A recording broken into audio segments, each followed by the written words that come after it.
কথা কথা কথা কথা। কি হয়েছে? এটা কি চিৎকার করছিস কেন? গেল, সব গেল, এক নিমেষে আপনার মান সম্মান প্রতিপত্তি সব গেল। কি হয়েছে বলবি তো?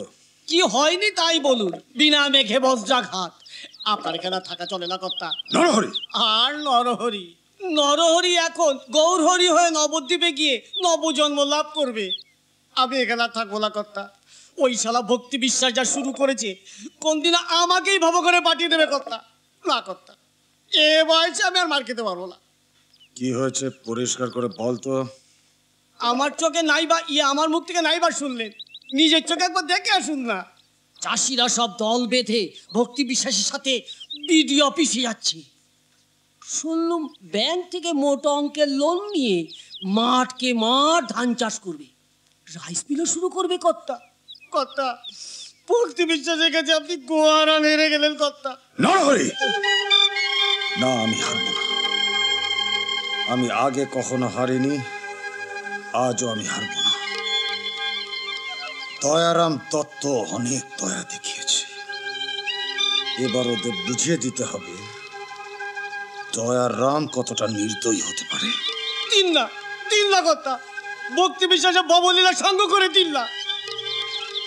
না নরহরি না, এখনো সেই সময়টা আসেনি।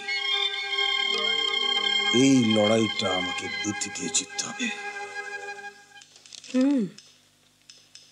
কাগজপত্র সব ঠিকই আছে সেলিম। তোমার জন্য কিছু করতে পারলে আমি নিজেকে ধন্য মনে করব। আমি চাই তোমার সমস্ত স্বপ্ন পূরণ হোক। আমি আমি এখানকার ব্যাংক ম্যানেজারের সঙ্গে কথা বলেছি। উনি আমাকে বলেছেন তোমার লোন নিশ্চয়ই হয়ে যাবে। না, চা খাবে? তুমি তো জানো যে আমি কখনোই চা খাই না। তুমি সেই আগের মতনই আছো। বদলে গেছি বাবা, বদলে গেছি। বয়স বাড়ার সাথে সাথে একদম বদলে গেছি। এখন আমার একটাই স্বপ্ন, জানো, একটা একটা আধুনিক রাইস মিল যদি তৈরি করতে পারি, তাহলে তাহলে গ্রামের লোকগুলো বেঁচে যাবে। চাষি ভাইরা 12 মাস কাজ পাবে। আমার আমার ভুবন ওদের পথ দেখাবে। তুমি তুমি একটু দেখো জবা। চলি। সে কি এখনই চলে যাবে? আর একটু বসো না। না জবা, অনেক কাজ পড়ে আছে জানো। আর তাছাড়া তুমি এখানকার ব্লক ডেভেলপমেন্ট অফিসার, এলাকার উন্নয়নের জন্য তুমি এখানে এসছো। অনেক মানুষ তোমার জন্য অপেক্ষা করছে। আসি আজকে।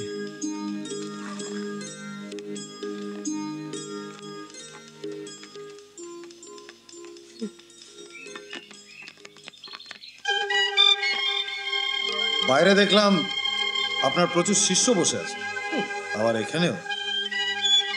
তো দক্ষিণা কিছু পাচ্ছেন না খালি হাতেই গুরু বিদায় করছেন? আপনি ভুল করছেন দয়ারাম বাবু, আমি কারো গুরু নই। গুরু অবশ্যই গুরু। আপনি হলেন মানুষ জাতির যত নষ্টের। আজ আপনার জন্য এই চাষিদের এত সাহস বেড়েছে, যারা একদিন আমার পায়ের দিকে তাকিয়ে কথা বলতো, আজ আমার চোখে চোখ রেখে কথা বলছে। বলতে দিন কথা, কথায় বলে না পিপিলিকার পাকা গজায় মরিবার তরে। হ্যাঁ, আপনি ঠিক বলেছেন। পিপিলিকার পাকা গজায়, মানুষের পাকা গজায় না। এরা কিন্তু পিপিলিকা নয়, এরা মানুষ। এই মানুষই একদিন পিপিলিকার মতন মরবে। দয়ারাম বাবু, বাঁচার মতন বাঁচতে হলে আগে মরাটাকে শিখতে হবে। যে একবার মরতে শিখেছে সে বাঁচতে শিখেছে। এই শান্তিনগরে গরিব মানুষরা একটু শান্তি চায়। সেই শান্তির ঘরে কেউ যদি আগুন জ্বালায়, তাহলে গরিব মানুষ আর এই চাষি ভাইরা শুধু নয়, সে আগুনে কিন্তু আপনিও জ্বলে পুড়ে ছাই হয়ে যাবেন। কথাটা মনে রাখবেন। চলে এসো।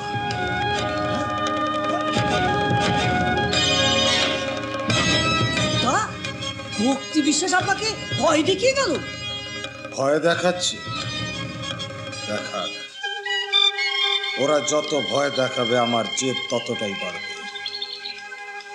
বুদ্ধিতে হয়তো আমি গাধার থেকে এক ধাপ নিচে, তবে চালাকিতে আমি শেয়ালের থেকে অনেক অনেক ধাপ উপরে।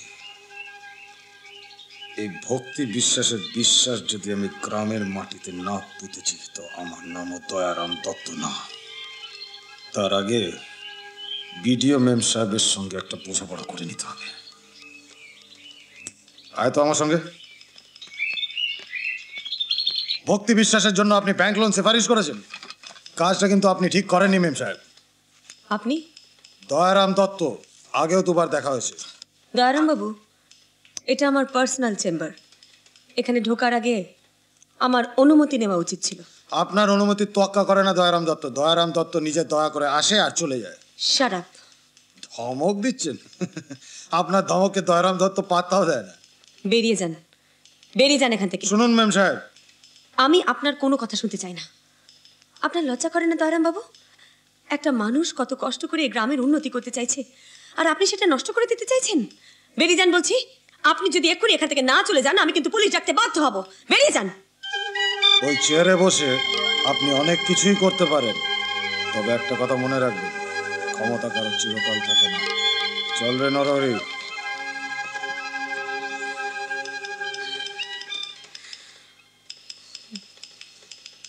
এ বড় শক্ত গাছ কথা, বুদ্ধির গজাল বোধ হয় এ গাছে বিঁধল না।